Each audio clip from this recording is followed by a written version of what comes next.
எல்லாருக்கும் வணக்கம் மக்களே. எல்லாரும் எப்படி இருக்கீங்க? எல்லாரும் நல்லா இருப்பீங்கன்னு நம்புறேன். நாம இந்த காணொலியில என்ன பார்க்க போறோம் அப்படின்னு பார்த்தீங்க அப்படின்னா, 2026 சட்டப்பேரவை தேர்தல் தமிழ்நாட்டில் நடக்க போற காரணத்தினால, எந்தெந்த கட்சிகள் எப்படியெல்லாம் வாக்கு சதவீதங்கள் வாங்கியிருக்காங்க, எப்படியெல்லாம் வெற்றி பெற்றிருக்காங்க, வரப்போகும் தேர்தல்களில் எப்படியெல்லாம் வெற்றி பெற போறாங்க அப்படிங்கிற ஒரு காணொலி பார்த்துக்கிட்டு இருக்கோம். அந்த வகையில நாம இன்னைக்கு பார்க்க போற தொகுதி என்னன்னு பார்த்தீங்க அப்படின்னா, சென்னையில இருக்க எழும்பூர் தொகுதி தான் பார்க்க போறோம். வாங்க நிகழ்ச்சிக்கு போலாம். அதுக்கு முன்னாடி நம்ம சேனலை சப்ஸ்கிரைப் பண்ணிக்கோங்க மக்களே. சப்ஸ்கிரைப் பண்ணி நோட்டிஃபிகேஷன் ஆன் பண்ணி வச்சுக்கோங்க. எழும்பூர் தொகுதியை பொறுத்தளவுக்கு பார்த்தீங்க அப்படின்னா 15 முறை எலெக்ஷன்கள் நடந்திருக்கு. இந்த 15 முறை எலெக்ஷன்ல திமுக அதிக முறை வெற்றி பெற்றிருக்காங்க.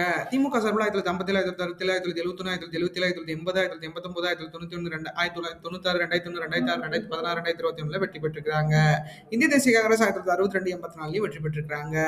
தேமுதிக அதிமுக கூட்டணியில் இருந்தப்ப 2011 இந்த தொகுதியில வெற்றி பெற்றிருக்காங்க அப்படிங்கிறது குறிப்பிடத்தக்கது. ஆக மொத்தம் எழும்பூர் தொகுதியில 15 முறை எலெக்ஷன்கள்ல 12 முறை திமுகவும், 2 முறை இந்திய தேசிய காங்கிரசும், ஒரு முறை தேமுதிகவும் இந்த தொகுதியில் வெற்றி பெற்றிருக்காங்க அப்படிங்கிறது குறிப்பிடத்தக்கது. அடுத்து எழும்பூர் சட்டமன்ற தேர்தல் விவரங்கள் பார்க்கலாம். அந்த வகையில் நம்ம 2 சட்டமன்ற தேர்தல் பார்க்க போறோம். 2016, 2021. 2016 பொறுத்த மட்டும் பார்த்தீங்க அப்படின்னா இந்த தொகுதியில திமுக தான் வெற்றி பெற்றிருக்காங்க. திமுக சார்பில் பார்த்தீங்க அப்படின்னா KS ரவிச்சந்திரன் அப்படிங்கிறவர் போட்டியிட்டு 55,060 வாக்குகளும் 46.70% பெற்றிருக்காங்க. அடுத்து அதிமுக சார்பில் பரிதி இளம்பழுதி அப்படிங்கிறவர் போட்டிட்டு இருக்காரு. அவரு 44,381 வாக்குகளும் 37.70% பெற்றிருக்காரு. அடுத்து பாஜக சார்பில் வெங்கடேசன் அப்படிங்கிறவங்க போட்டியிட்டு 7,159 வாக்குகளும் 6.10% பெற்றிருக்காங்க அப்படிங்கிறது குறிப்பிடத்தக்கது. அடுத்து 2021 தேர்தலை பொறுத்தளவுக்கு பார்த்தீங்க அப்படின்னா இந்த தொகுதியில பரந்தாமன் அப்படிங்கிறவர் போட்டியிட்டு 68,832 வாக்குகளும் 58.30% பெற்றிருக்காங்க. அதிமுக சார்பில் ஜான் பாண்டியன் அப்படிங்கிறவர் போட்டியிட்டு 30,064 வாக்குகளும் 25.50% பெற்றிருக்காங்க. நாம் தமிழர் கட்சி சார்பில் கீதாலட்சுமி அப்படிங்கிறவங்க போட்டியிட்டு 6,226 வாக்குகளும் 5.3% பெற்றிருக்காங்க அப்படிங்கிறது குறிப்பிடத்தக்கது. அடுத்து எழும்பூர் மக்களவைத் தேர்தல் பார்த்தலாம். அந்த வகையில் நம்ம 2 மக்களவைத் தேர்தல்கள் பார்க்க போறோம். 2019, 2024. 2019 பொறுத்த மட்டும் பார்த்தீங்க அப்படின்னா இந்த தொகுதி சென்னை மத்தியம் நாடாளுமன்ற தொகுதியா வரும். அந்த வகையில இந்த தொகுதியில தயாநிதி மாறன் அவர்கள் தான் வெற்றி பெற்றிருக்காரு. தயாநிதி மாறன் அவர்கள் பாத்தீங்க அப்படின்னா திமுக சார்பில் போட்டியிட்டு 70,242 வாக்குகளும் 60.81% பெற்றிருக்கிறாரு. அடுத்து அதிமுக சார்பில் SR சாம்பல் அப்படிங்கிறவங்க போட்டியிட்டு 23,160 வாக்குகளும் 20.05% பெற்றிருக்கிறாங்க. அடுத்து நாம் தமிழர் கட்சி சார்பில் R கார்த்திகேயன் அப்படிங்கிறவங்க போட்டியிட்டு 3,826 வாக்குகளும் 3.31% பெற்றிருக்கிறாங்க அப்படிங்கிறது குறிப்பிடத்தக்கது. அடுத்து 2024 தேர்தலை பொறுத்தளவுக்கு பார்த்தீங்க அப்படின்னா இந்த தொகுதியில மீண்டும் தயாநிதி மாறன் அவர்கள் தான் போட்டியிட்டு வெற்றி பெற்றிருக்கிறாரு. அவர் திமுக சார்பில் 64,781 வாக்குகளும் 56.08% பெற்றிருக்கிறாரு. அடுத்து அதிமுக சார்பில் பார்த்தசாரதி அப்படிங்கிறவங்க போட்டியிட்டு 11,436 வாக்குகளும் 9.9% பெற்றிருக்கிறாரு.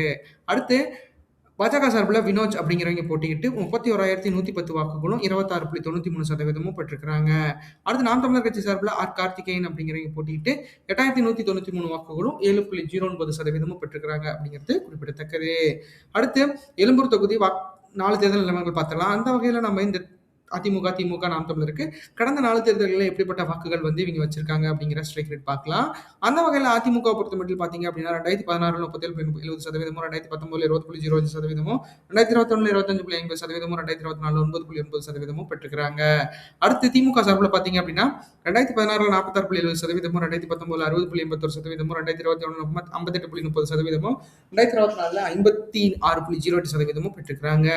அடுத்து நாம் தமிழர் கட்சி சார்பில் பார்த்தீங்க அப்படின்னா 2016 1.2%, 2019 3.31%, 2021 5.3%, 2024 7.09% பெற்றிருக்கிறாங்க அப்படிங்கிறது குறிப்பிடத்தக்கது.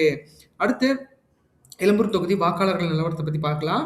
அந்த வகையில நாம இந்த தொகுதியில மொத்த வாக்காளர்களா 1,22,677 பேர் வாக்காளர்களா பதிவு செய்யப்பட்டிருக்காங்க.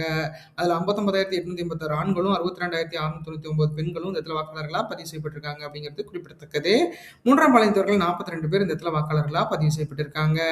வாக்காளர்களை ஏஜ் வைஸ் கேட்டகரியில பாக்குறப்ப பாத்தீங்க அப்படின்னா 18 வயசுல இருந்து 34 வயசு வரைக்கும் இருக்கிறவங்க 20,241 ஆண்களும் 21,192 பெண்களும் இந்த இடத்துல வாக்காளர்களா பதிவு செய்யப்பட்டிருக்காங்க. 35 வயசுல இருந்து 54 வயசு வரைக்கும் இருக்கிறவங்க பாத்தீங்க அப்படின்னா 25,631 ஆண்களும் ஆண்களும் 26,835 பெண்களும் இந்த இடத்துல வாக்காளர்களா பதிவு செய்யப்பட்டிருக்காங்க அப்படிங்கிறது குறிப்பிடத்தக்கது. அடுத்து 54 வயசுல இருந்து 65 வயசுக்கு மேல இருக்கீங்க பாத்தீங்க அப்படின்னா 14,013 ஆண்களும் 14,622 பெண்களும் இந்த இடத்துல வாக்காளர்களா பதிவு செய்யப்பட்டிருக்காங்க அப்படிங்கிறது குறிப்பிடத்தக்கது. அடுத்து எழும்பூர் தொகுதி வாக்குப்பதிவு சதவீதங்கள் கடந்த 8 தேர்தல்கள் எப்படி இருந்துச்சு அப்படிங்கறத நம்ம பார்த்திடலாம். அந்த வகையில இந்த தொகுதியில 1989 67.30%, 1991 35.90%. எனக்கு தெரிஞ்சு இந்த 35.90% தான் இந்த தமிழக வரலாற்றிலேயே குறைவான வாக்குகள் பெற்ற இடம்னு நினைக்கிறேன்.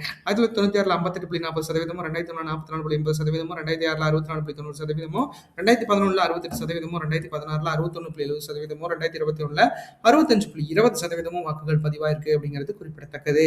2026 தேர்தல் வாக்குப்பதிவு எதிர்பார்ப்பு சதவீதத்தை பொறுத்தளவுக்கு 64.97% வந்து இந்த தொகுதியில வாக்குகள் இருக்கிறதுக்கு வாய்ப்புகள் அதிகமாக இருக்குது. கண்டிப்பாக இந்த மக்கள் இதை 100 பண்ணணும். ஏன்னா நம்மளுக்கு எலெக்ஷன் கமிஷன் மிகப்பெரிய அளவில் வந்து நல்ல ஒரு நம்மளோட மக்களாட்சியை தேர்ந்தெடுக்கிறதுக்கு மிகப்பெரிய அளவில் போராடிட்டு இருக்காங்க. அதுக்கு மக்களாகிய நாமல் வந்து மிகப்பெரிய அளவில் வந்து ஒரு நல்ல கான்ட்ரிபியூஷன் கொடுத்தோம்னா மட்டும்தான் அது வந்து மிகப்பெரிய அளவில் தொடர்றதுக்கான வாய்ப்புகள் அதிகமாக இருக்கும். ஸோ மக்களாகிய நீங்கள் தான் வந்து எல்லாத்துக்கும் தயாராக இருந்து இதை ஹெல்ப் பண்ணணும் அப்படிங்கிறத நான் உறுதியாக கூறுறேன். அடுத்து பார்த்தீங்க அப்படின்னா எழும்பூர் தொகுதி வாக்குப்பதிவு எதிர்பார்ப்பு சதவீதத்தை பொறுத்த அளவுக்கு பார்த்தீங்க அப்படின்னா 2026 எப்படி இருக்கும் அப்படிங்கிறத பார்த்துடலாம். அந்த வகையில் பார்க்குறப்ப இந்த தொகுதியில திமுக தான் வெற்றி பெறுவதற்கு வாய்ப்புகள் அதிகமாக இருக்கு. ஏன்னா திமுக பொறுத்தமட்டில் பார்த்தீங்க அப்படின்னா எழும்பூர் தொகுதிகளில் கடந்த 12 தேர்தல்களில் இடையில ஒரே ஒரு தேர்தல்களில் மட்டும்தான் வந்து தோத்துருக்குறாங்க. ஸோ அந்த அளவுக்கு வந்து இந்த தொகுதியில் மிகப்பெரிய அளவில் ஸ்ட்ராங், அதாவது ட்ரிபிள் அப்படிங்கிற மாதிரி மிகப்பெரிய ஹாட்ரிக் வெற்றிகளை வந்து இங்கே பதிவு செஞ்சிருக்காங்க திமுக அப்படிங்கிறது குறிப்பிடத்தக்கது. ஸோ ஆக மொத்தத்தில் பார்த்தீங்க அப்படின்னா எழும்பூர் தொகுதி மிகப்பெரிய அளவில் திமுகவோட கோட்டையா இருக்கு. ஸோ திமுக பொறுத்த மட்டும் 39.66%, 31,596 வாக்குகளுக்கு மேல பெற்று வெற்றி பெறுவதற்கான வாய்ப்புகள் அதிகமா இருக்கு அப்படிங்கிறத நம்மளால உறுதியா சொல்ல முடியும். ஏன்னா இந்த தொகுதிகளை காட்டிலும் பார்த்தீங்க அப்படின்னா திமுகவுக்கு மிகப்பெரிய அளவில் ஒரு நல்ல வாக்கு வங்கி இருக்கு அப்படிங்கிறது. ஏன்னா சென்னை சுற்றியுள்ள மாவட்டங்களும் சென்னையும் பார்த்தீங்க அப்படின்னா திமுகவோட மிகப்பெரிய அளவில் ஒரு நல்ல வாக்கு வங்கியா இருக்குங்கிறது நம்மளுக்கு ஏற்கனவே பழைய வீடியோஸ்ல சொல்லியிருப்போம். ஏன்னா 2021 தேர்தலில் வெறும் 41 தொகுதிகளில் 40 தொகுதிகளை வெற்றி பெற்று மிகப்பெரிய அளவில் ஒரு வெற்றியை பதிவு செஞ்சிருந்தாங்க. மதுராந்தகத்தை தவிர மற்ற எல்லா தொகுதிகளிலும், அதுவும் சென்னை சுற்றியுள்ள மாவட்டங்கள் அனைத்திலும் வந்து திமுக மிகப்பெரிய அளவில் வெற்றி கொடி நாட்டியிருந்தாங்க அப்படிங்கிறது நம்மளுக்கு ஏற்கனவே தெரியும். ஸோ அந்த வகையில் எழும்பூர் தொகுதியிலும் இந்த தடவை வந்து, ஏன்னா எழும்பூர் தொகுதியை பொறுத்த அளவுக்கு பார்த்தீங்க அப்படின்னா கூட்டணி கட்சிகளுக்கு ஒதுக்கிறதுக்கான அதிமுக பொறுத்த மட்டும் பார்த்தீங்க அப்படின்னா இப்போ வந்து தமிழ் மாநில காங்கிரஸ் கட்சியும் பாஜக பாமகலாம் பார்த்தீங்க அப்படின்னா சென்னையில் வந்து எங்களுக்கு அதிக தொகுதிகள் வேண்டாம், எங்களுக்கு வந்து சென்னையிலேயே தொகுதிகள் வேண்டாம்னு பாஜகவும் தமாகவும் சொல்லியிருக்காங்க. ஸோ அந்த வகையில் பாஜக 4-5 இடங்களை கேட்டிருக்கிறதா கேள்விப்பட்டிருக்கேன். ஸோ அதை வந்து நம்ம முன்னாடியே வீடியோஸில் போட்டிருக்கோம். ஸோ பார்க்கலாம். ஏன்னா அதிமுக பொறுத்த மட்டும் பார்த்தீங்க அப்படின்னா அந்த தொகுதிகளில் மிகப்பெரிய அளவில் குறைவான வாக்குகள் தான் வந்து அவங்களுக்கு பதிவாயிட்டு இருக்கு. ஸோ அதனால வந்து இந்த தொகுதிகளில் அவங்க அவாய்ட் பண்றதுக்கான வாய்ப்புகள் அதிகமா இருக்கு அப்படிங்கிறது நம்மளால உறுதியா சொல்ல முடியும். அதனால பாத்தீங்க அப்படின்னா சென்னையில இருக்கிறது பாத்தீங்க அப்படின்னா திமுக டிவிகே அந்த மாதிரி தான் போயிட்டு இருக்கு. ஏன்னா விஜய் அவர்கள் சொன்ன மாதிரி நேரடியா திமுகவுக்கு மட்டும்தான் நாங்க டிவிகே போட்டியா இருக்கும் அப்படிங்கறத வந்து சென்னை சுற்றியுள்ள மாவட்டங்கள்ல மிகப்பெரிய அளவில் ஒரு பேட்டில் வந்து திமுகக்கும் டிவிகேக்கும் நடக்க போகுது அப்படிங்கிறது எந்த ஒரு ஐயமும் இல்லை. ஏன்னா விஜய் அவர்களை பொறுத்த அளவுக்கு பாத்தீங்க அப்படின்னா பெரம்பூர் தொகுதிகள் நிக்கிறத போறதா வந்து மிகப்பெரிய அளவுல அதாவது அறிவிக்கப்படாத ஒரு நியூஸஸ் வந்து ஸ்ப்ரெட் ஆயிட்டு இருக்கு. ஸோ அந்த அளவுக்கு வந்து விஜய் அவர்களும் அவர்களோட கூட்டணி முக்கிய பொறுப்புகளில் இருக்கிறீங்க, அதாவது செங்கோட்டையன் அவர்களை தவிர மத்த எல்லாருமே சென்னையில தான் நிக்கிறதா வந்து நியூஸஸ் வந்துட்டு இருக்கு. ஸோ அதெல்லாம் உண்மையா இருந்துச்சு அப்படின்னா மிகப்பெரிய அளவில் வந்து திமுகவுக்கு ஒரு நல்ல எப்படி சொல்றது ஒரு நல்ல எகெயினஸ்டர் கிடைச்சிட்டாங்க அப்படிங்கிறது நம்மளுக்கு உறுதியா தெரியுது. ஏன்னா இந்த தடவை பார்த்தீங்க அப்படின்னா கண்டிப்பா வந்து 210 தொகுதிகளை வெற்றி பெறணும் அப்படிங்கிறத வந்து மு.க. ஸ்டாலின் அவர்கள் மிகப்பெரிய அளவில் ஒரு ஆசையா வச்சிருக்காரு. ஸோ அதுக்காக மிகப்பெரிய அளவில் அரும்பாடுபட்டு இருக்காரு. நிறைய மீட்டிங்ஸ் அட்டன் பண்றாரு. மாவட்ட செயலாளர்கள்லாம் மிகப்பெரிய அளவில் வாக்குகளை பற்றி பேசிட்டு இருக்காரு. ஸோ பார்க்கலாம் அது எந்த அளவுக்கு. ஏன்னா சென்னை சுற்றியுள்ள மாவட்டங்களில் மிகப்பெரிய அளவில் டிவிகே குறி வச்சிருக்காங்க. ஸோ டிவிகேவோட அந்த எப்படின்னா போன அதாவது 2021 தேர்தலில் மக்கள் நீதி மையம் எப்படி அதிமுகவை கழுத்து விட்டாங்களோ அதே மாதிரி டிவிகே வந்து திமுகவை கழுத்து விடுறதுக்கு இந்த தடவை மிகப்பெரிய அளவில் வாய்ப்புகள் இருக்கு. ஆனாலும் அதுலயும் வந்து எழும்பூர் தொகுதிகள்லாம் வெற்றி பெறுவதற்கான வாய்ப்புகள் அதிகமா இருக்கு அப்படிங்கிறத நம்மளால உறுதியா சொல்ல முடியும். பார்க்கலாம் அது எப்படி இருக்கு, என்ன பண்ண போறாங்க அப்படின்ட்டு. அடுத்து அதிமுக பொறுத்த மட்டும் பாத்தீங்க அப்படின்னா அதிமுக கூட்டணி 35.35%, 28,162 வாக்குகளும் பெறுவதற்கு வாய்ப்புகள் இருக்கு. ஏன்னா அதிமுகவை பொறுத்தமட்டில் பார்த்தீங்க அப்படின்னா, சென்னை சுற்றியுள்ள மாவட்டங்கள்ல மிக குறைவான அளவுல தான் வாக்குகள் வந்து ப்ரீவியஸ் தேர்தல்ஸ்ல வாங்கிட்டு இருக்காங்க. ஸோ இந்த தடவையும் பார்த்தீங்க அப்படின்னா, அதிமுகல மிகப்பெரிய அளவுல ஒரு மலர்ச்சியெல்லாம் ஏற்படல. ஏன்னா, அவிங்கள பொறுத்தளவுக்கு போன தடவை என்ன கூட்டணி இருந்துச்சோ, அந்த கூட்டணி இப்பயும் இருக்கு. ஸோ அவிங்கள பொறுத்தளவுக்கு எப்படியாச்சும் கூட்டணிகளோட மிகப்பெரிய அளவுல இணைந்து, இந்த திமுக ஆட்சியை அகற்ற வேண்டும் அப்படிங்கிறது வந்து அவங்க உறுதியா இருக்கிறாங்க. ஸோ அந்த வகையில பார்க்குறப்ப 160 தொகுதிகள்ல 150 தொகுதிகள்ல வந்து அதிமுக போட்டியிடுவதை நம்ம வெளியிட்டிருக்கோம். சரி அந்த இதெல்லாம் பாருங்க. ஆக மொத்தத்துல இங்க வந்து 35.35% வாக்குகள் வாங்குறதுக்கான வாய்ப்புகள் தான் இருக்கு. அதை எப்படி வந்து இபிஎஸ் அவர்களை பொறுத்தளவுக்கு பார்த்தீங்க அப்படின்னா, மிகப்பெரிய அளவுல வந்து பிரச்சாரங்கள் மிகப்பெரிய அளவுல ஓங்கி செயல்பட்டுட்டு இருக்காரு. அவரை பொறுத்தளவுக்கு எப்படியாச்சும் இந்த தடவை அப்புறம் தோல்வி நாயகன் அப்படிங்கிற மாதிரி திமுக எல்லா பக்கம் சொல்லிட்டு இருக்காங்க. ஸோ அதை வந்து எப்படியாச்சும் மாற்றி அமைக்கணும் அப்படிங்கிறத வந்து இபிஎஸ் அவர்கள் மிகப்பெரிய அளவில் கடுமையான போராட்டத்தோட இருக்காரு. பார்க்கலாம் அது என்ன இருக்கு, எப்படி பண்ண போறாங்க அப்படின்ட்டு. அடுத்து நாம் தமிழரை பொறுத்த மட்டும் பார்த்தீங்க அப்படின்னா 7.7% 6134 வாக்குகளும் பெறுவதற்கு வாய்ப்புகள் இருக்கு. ஏன்னா நாம் தமிழரை பொறுத்த மட்டும் பார்த்தீங்க அப்படின்னா தனிச்சு தான் போட்டிடுவேன் அப்படிங்கிறத வந்து அவங்க உறுதியாக தெரிவிச்சிருக்காங்க. ஸோ தனிச்சு தான் போட்டிடுவதற்கு வேட்பாளர்கள் பட்டியல் வரைக்கும் அறிவிச்சிட்டாங்க. ஸோ அதனால பார்த்தீங்க அப்படின்னா தனிமையாக தான் இருக்க போறாங்க. ஸோ தனிச்சு போட்டிட்டாங்க அப்படின்னா இந்த குறைவான அளவில் தான் வாக்குகள் கிடைக்க வாய்ப்புகள் இருக்கு. ஏன்னா சீமான் அவர்களை பொறுத்தளவுக்கு பார்த்தீங்க அப்படின்னா அவரும் வந்து மிகப்பெரிய அளவில் வந்து தேர்தல் அறிக்கையெல்லாம் விட்டுருக்காரு. இலவச மருத்துவம், கல்வி எது எது முக்கியம் தேவையோ அது எல்லாத்தையும் இலவசம் கொடுக்கறதுக்காக வந்து அவர் சொல்லியிருக்காரு. ஸோ நல்ல விஷயம் தான். பட் ஆனால் மக்கள் புரிஞ்சுக்கணும். மக்கள் வந்து இப்போ வரைக்கும் என்ன நினைக்கிறாங்க அப்படின்னா, நாம எல்லாம் வளர்ந்துட்டோம், நம்மளுக்குன்னு நம்ம வந்து உழைக்கிறோம், நம்ம எல்லாம் காசு நம்மக்கிட்ட இருக்கு அப்படிங்கிற ஒரு இதில் வந்து கண்டிப்பாக வந்து இந்த மாதிரி இலவசங்களை வந்து அவங்க எதிர்பார்க்க மாட்டாங்க. ஆனாலும் உண்மையை சொல்லணும் அப்படின்னா, ஒரு ஜனநாயக நாட்டில் கண்டிப்பாக கல்வியும் மருத்துவமும் இலவசமாக இருக்கணும் மக்களே. ஸோ அதை வந்து நம்ம எப்பயுமே வந்து இலவசம்னு நினைக்கக்கூடாது. அது நமக்கான கடமை. நம்ம இந்த இந்த நாட்டில் பிறந்திருக்கிறதுக்கான குடி உரிமை மாறிங்க. அதை கண்டிப்பாக வந்து நீங்கள் எல்லாம் நிறைவேற்றணும். ஸோ சீமான் அவர்களோட ஆசை என்றைக்குமே நிறைவேறும். கண்டிப்பாக வந்து என்னன்னா மேற்கத்திய நாடுகள் மாதிரி பார்த்தீங்க அப்படின்னா இலவச கல்வி, இலவச மருத்துவம்லாம் வந்து எனக்கு தெரிஞ்சு இவ்வளோ தருவேன் அவ்வளோ தருவேன்னு சொல்கிறத விட இது மிகப்பெரிய அளவில் ஒரு நல்ல விஷயமா நான் கருதப்படுறேன். ஆனால் நான் ஒருத்தனாக தான் மாற முடியுமே தவிர உலகம் மாறுமான்னு எனக்கு தெரியலை. இருந்தாலும் அது நல்ல விஷயம். அதை அப்ரிஷியேட் பண்ணுங்க. அடுத்து தமிழகத்துக்கு புதுவராக இருக்க தமிழக வெற்றி கழகத்தை பொறுத்தளவுக்கு 16.55% 13,185 வாக்குகளும் பெறுவதற்கு வாய்ப்புகள் இருக்கு. ஏன்னா தமிழக வெற்றி கழகத்தை பொறுத்தளவுக்கு விஜய் அப்படிங்கிற அந்த ஒரு ஒரு தனி மனிதனுக்காக மிகப்பெரிய அளவில் வாக்கு வங்கிகள் கிடைச்சிட்டு இருக்கு. ஸோ அதை கண்டிப்பா எப்படியாச்சும் வந்து தமிழக வெற்றி கழகத்தோட உறுப்பினர்களும் நிர்வாகிகளும் வேட்பாளர்களும் கண்டிப்பா அதை கெயின் பண்ணுவாங்க அப்படிங்கிற எந்த ஒரு ஐயமும் இல்லை. கண்டிப்பா விஜய் அவர்களுக்கு மிகப்பெரிய அளவில் காசிப்ஸ் வருது, அவரை பத்தி தப்பான நிறைய நியூஸஸ் வருது. ஸோ அந்த நியூஸஸ்லாம் வந்து பட்டு போயிருது. எனக்கு தெரிஞ்சு வந்து பட்டு போயிருது. ஆனால் அவர் மேல இருக்கிற அந்த ஆதரவு வந்து மிகப்பெரிய அளவில் பெருகிட்டு போயிட்டு இருக்கு. ஸோ கண்டிப்பா விஜய் அவர்கள் அதை அறுவடை செய்வாருன்னு நம்பலாம். ஆக மொத்தத்தில் இந்த தொகுதியில 16.85% 13,185 வாக்குகளும் பெறுவதற்கு வாய்ப்புகள் இருக்கு. இது விஜய் என்ற தனி மனிதனுக்காக கிடைக்க போற வாக்குகள். வெற்றி வாக்குகள் பெறணும் அப்படின்னா அதை வந்து அந்த அந்த கலாநிராய்கள் என்ன பண்ண போறாங்க அப்படிங்கிறத பொறுத்து இருந்து பார்க்கலாம். அடுத்து பார்த்தீங்க அப்படின்னா 2026 தமிழ்நாடு தேர்தல் கூட்டணி எதிர்பார்ப்பு இப்படிலாம் கட்சிகள் ஒன்றிணைந்தது அப்படின்னா மேற்கூறிய வாக்குகள் கிடைக்கிறதுக்கான வாய்ப்புகள் அதிகமா இருக்கும். அந்த வகையில் அதிமுக கூட்டணியில பாஜக, பாமக, அம்மா மக்கள் முன்னேற்ற கழகம், தமிழ் மாநில காங்கிரஸ்லாம் இருந்தாங்க. 35.35% இருக்க வாய்ப்புகள் இருக்கு. ஏன்னா அவங்கள பொறுத்தளவுக்கு பார்த்தீங்க அப்படின்னா இப்போ சென்னையிலும் பார்த்தீங்கன்னா பல இடத்துல வந்து பிஜேபி வளர்ந்துட்டாங்க. ஸோ பிஜேபியோட கண்ட்ரோல் வந்து மிகப்பெரிய அளவில் சென்னை, கோயம்புத்தூர், மதுரை, இந்த திருச்சி, அதாவது இந்த மெட்ரோபாலிட்டேஷன் சிட்டின்னு சொல்ற அந்த 4 சிட்டியிலும் வந்து பிஜேபி நல்லா வளர்ந்துருக்காங்க அப்படிங்கிறது நல்லாவே தெரியுது. ஏன்னா அதிமுக பொறுத்த மட்டும் பார்த்தீங்க அப்படின்னா கோயம்புத்தூர்ல மிகப்பெரிய அளவில் ஒரு நல்ல ஆளுமையா இருக்காங்க.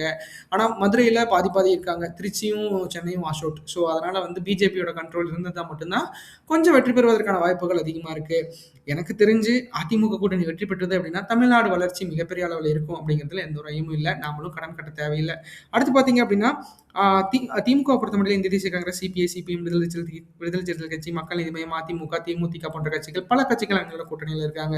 ஸோ இந்த கட்சிகள்லாம் பார்த்தீங்க அப்படின்னா எனக்கு தெரிஞ்சு திமுகவோட, ஏன்னா போன தடவை திமுக மிகப்பெரிய அளவில் 6 சீட்லாம் வந்து 6 சீட் ஒதுக்கி இருந்தாங்க சிபிஐ, சிபிஎம்க்குலாம். இந்த தடவை 4 சீட் 5 சீட்டுங்கிற மாதிரி பேசிட்டு இருக்காங்க. ஸோ அந்த அளவுக்கு வந்து கட்சிகள் கூட போனதுனால அவங்களுக்கான தொகுதி ஒதுக்கீடுகள் கூட பார்த்தீங்க அப்படின்னா ரொம்ப டிலே ஆயிட்டு இருக்கு.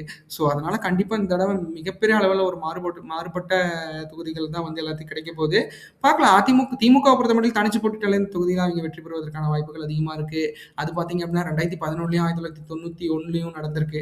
ஸோ அந்த அளவுக்கு வந்து திமுகவுக்கு இந்த இடத்துல மிகப்பெரிய அளவுல பலம் இருந்திருக்கு. 2014ல மட்டும் தான் அவங்க விழுந்திருக்காங்க. 11ல மட்டும் தான் விழுந்திருக்காங்க. மத்த எல்லா நேரத்துலயும் வந்து நல்ல வாக்குகள் வந்து இந்த இடத்துல வெற்றி பெற்றிருந்திருக்காங்க அப்படிங்கிறது குறிப்பிடத்தக்கது. ஆக மொத்தத்துல திமுகவோட கோட்டை. இது எப்படி என்ன பண்ண போறாங்க அப்படிங்கிறத நம்ம பொறுத்திருந்து பார்க்கலாம். அடுத்து நாம் தமிழரை பொறுத்தமட்டில் பார்த்தீங்க அப்படின்னா தனிச்சு போட்டிட்டா 7.7% வாக்குகள் மட்டும் தான் வாங்குறதுக்கு வாய்ப்புகள் இருக்கு. ஏன்னா நாம் தமிழரை பொறுத்தமட்டில் பார்த்தீங்க அப்படின்னா அவங்க தனிச்சு தான் போட்டிடுவேன் அப்படிங்கிற மாதிரி வேட்பாளர் பட்டியல் வரைக்கும் அறிவிச்சிட்டாங்க. ஸோ அதனால கண்டிப்பா வந்து தனிச்சு தான் போட்டிடுவாங்க அப்படிங்கிறதுல எந்த ஒரு ஐயமும் இல்ல. தனிச்சு போட்டியிட்டா இத்தனை பெர்சன்டேஜ் ஆஃப் வாக்குகள் தான் கிடைக்கிறதுக்கு வாய்ப்புகள் இருக்கு. அதை எந்த மாதிரி எப்படி ஏன்னா சீமான் அவர்களை பொறுத்தளவுக்கு பார்த்தீங்க அப்படின்னா பல நல்ல விஷயங்கள் அவர் சொல்லிட்டு இருக்காரு மக்களை. எனக்கு தெரிஞ்சு ரியலி நான் என்ன நினைக்கிறேன் அப்படின்னா ஒரு ஒரு ஒரு ஒரு நல்ல ஒரு நல்ல வேட்பாளர் தேர்ந்தெடுக்கப்பட்டு முதல்வர் ஆனார்னா அவர் எந்த மாதிரி யோசிப்பாரு அப்படிங்கிறத வந்து ஏன்னா யாருமே இப்போ வரைக்கும் ஒரு அவங்களோட தேர்தல் அறிக்கையில இலவச கல்வி, இலவச மருத்துவம்னு சொல்லல. ஸோ அந்த அளவுக்கு பார்த்தீங்க அப்படின்னா, ஏன்னா எனக்கு தெரிஞ்சு எல்லாமே இலவசமா தான் நடந்துகிட்டு இருக்கு. பட் ஆனா இத கொஞ்சம் இன்னும் நல்லா இம்ப்ளிமெண்ட் பண்ணுவதற்கான வாய்ப்புகள் அதிகமா இருக்கும்னு நான் நினைக்கிறேன். ஏன்னா, எனக்கு தெரிஞ்சு இப்ப இருக்கிற திராவிட கட்சிகள் வந்து அ மருத்துவத்துறைக்கு மிகப்பெரிய அளவுல இது குடுக்குறாங்களான்னு எனக்கு தெரியல. பட் ஆனா எனக்கு தெரிஞ்சு அ மல்டி ஸ்பெஷாலிட்டி ஹாஸ்பிட்டல் நெறைய பண்ணியிருக்காங்க. ஆனா ஏன் இலவச மருத்துவம், கல்வி மறுபடியும் வந்து சீமான் அவர்கள் கோருறாருன்னு தெரியல. பார்க்கலாம். அது ஒரு காரணமா இருக்கும். அடுத்து பார்த்தீங்க அப்படின்னா, தமிழகத்துக்கு புது வந்திருக்க தமிழக வெற்றி கழகத்தோட நிலையை பொறுத்த அளவுக்கு 16.55% வாக்குகள் தனி ஒரு மனிதனாக இருக்க விஜய் அவர்களுக்கு கிடைக்க வாய்ப்புகள் அதிகமா இருக்கு. ஏன்னா விஜய் அவர்களை பொறுத்த அளவுக்கு பார்த்தீங்க அப்படின்னா, தனக்கு வந்து மிகப்பெரிய அளவுல உறுதுணையா இருக்கிற இந்த மக்கள வந்து நான் கண்டிப்பா வந்து காப்பாத்தணும். எனக்கு தெரிஞ்சு அவங்களுக்கு புடிச்ச மாரி நான் அவங்கள பார்த்துக்கணும் அப்படிங்கிறத வந்து அவங்க உறுதியா நம்புறாங்க. ஸோ அது எந்த அளவுக்கு எப்படி என்ன பண்ண போறாங்க அப்படிங்கிறத பொறுத்திருந்து பார்க்கலாம். ஆனா தனிச்சு போட்டியிட்டா வாக்குகள் குறைவான அளவுல தான் வாக்குகள் விழுகிறதுக்கான வாய்ப்புகள் இருக்கு. ஏன்னா அத வந்து மிகப்பெரிய அளவுல அவரும் உணர்ந்திருப்பாரு. அது எந்த மாரி எப்படி இருக்க போகுது, என்ன பண்ண போறாங்க அப்படிங்கிறத நாம பொறுத்திருந்து பார்க்கலாம். அடுத்து பார்த்தீங்க இந்த காணொலி உங்களுக்கு ரொம்ப பிடிச்சிருக்கும்னு நினைக்கிற மக்களே நம்ம சேனலை சப்ஸ்கிரைப் பண்ணுங்க, லைக் பண்ணுங்க, ஷேர் பண்ணுங்க, கமெண்ட் பண்ணுங்க. நம்ம ஒவ்வொரு நாளும் ஒவ்வொரு தொகுதி அப்படிங்கிற மாதிரி எல்லாமே நம்ம போயிட்டு இருக்கோம். கண்டிப்பா உங்களுக்காக நான் பிடிச்சிருக்கும்னு நம்புறேன். நம்ம சேனலை சப்ஸ்கிரைப் பண்ணி ஹெல்ப் பண்ணுங்க. ஒவ்வொரு தொகுதியும் நீங்க போய் எங்களோட சேனல்ல விசிட் பண்ணி பாருங்க. கண்டிப்பா உங்களுக்கு பிடிக்கும்னு நம்புறேன். நன்றி, வணக்கம்.